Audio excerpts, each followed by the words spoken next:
तर 2016च्या MPSC परीक्षेतला topper Shrinivas लखमावाड भ्रष्टाचारातही topper निघाला। बीडमध्ये सामाजिक वनीकरण विभागाचा वन अधिकारी लखमावाडला लाचलुचपत विभागाने 45 लाखांची लाच स्वीकारताना रंगेहात अटक केली आहे।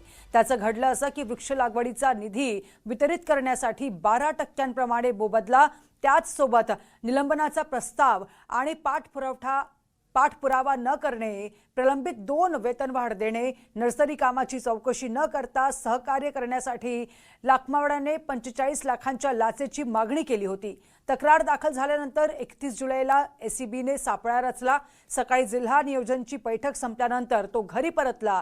यावेळी तक्रारदार 45 लाखांची रोकड घेऊन लखमावाडच्या घरी गेला। यात 5 लाखांच्या खऱ्या तर 40 लाखांच्या बनावट नोटा होत्या। ठरल्याप्रमाणे तक्रारदार ने इशारा केला आणि त्यानंतर बघा एसीबीचं पथक लखमावाडच्या घरी धडकलं आणि रंगेहात त्याला अटक केली। त्यांच्या घरामध्ये आम्हाला एकूण 1,07,000 रुपये रोख रक्कम व 3 तोळे सोनं असं मिळून आलेलं आहे। तसेच त्यांच्या घराची कागदपत्र, शेतीची कागदपत्र आणि घरजडतीमध्ये ताब्यात घेतलेली आहेत।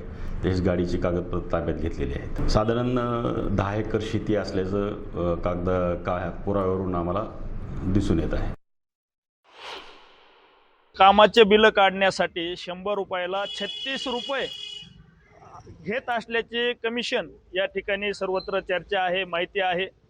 अशा अधिकाऱ्याला बीड जिल्ह्यातून पदमुक्त तर केलंच पाहिजे, परंतु त्यांनी जे काही बीड जिल्ह्यामध्ये घोटाळ्यातून आपले माया कमावलेले आहे त्याची ईडीकडे, सीबीआयकडे चौकशी केली पाहिजे।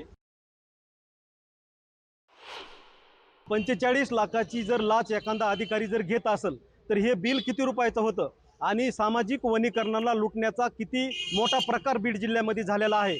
मला तर असं कळतंय की संबंधित अधिकारी हा पूर्ण कर्मचाऱ्याला कायम टेन्शनमध्ये घ्यायचा, सगळे पैसे गोळा करायसाठीच तो ऑफिसमध्ये यायचा। विशेष म्हणजे काय महिला कर्मचाऱ्याला पण त्यांनी त्याच्या घरी काम करण्यासाठी ठेवलं होतं।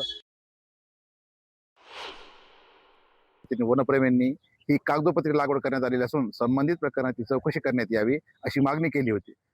आमदार चेतन तुपे यांनी विधिमंडळामध्ये लक्षवेधी सुद्धा मांडली होती, मात्र जिल्हा प्रशासनाने त्यांची दिशाभूल केली होती। मात्र काल जेव्हा श्रीनिवास लखमावाड यांना तब्बल 45 लाख रुपयांची लाच घेताना पकडलं, एकंदरीत वन विभागाच्या कागदोपत्री वृक्ष लागवडीचा भांडाफोड झाला आहे। त्यामुळे आमची अशी मागणी आहे की जर एका अधिकारी 45 लाख रुपये मागत असेल तर या पाठीमागे फार मोठी साखळी कार्यरत आहे।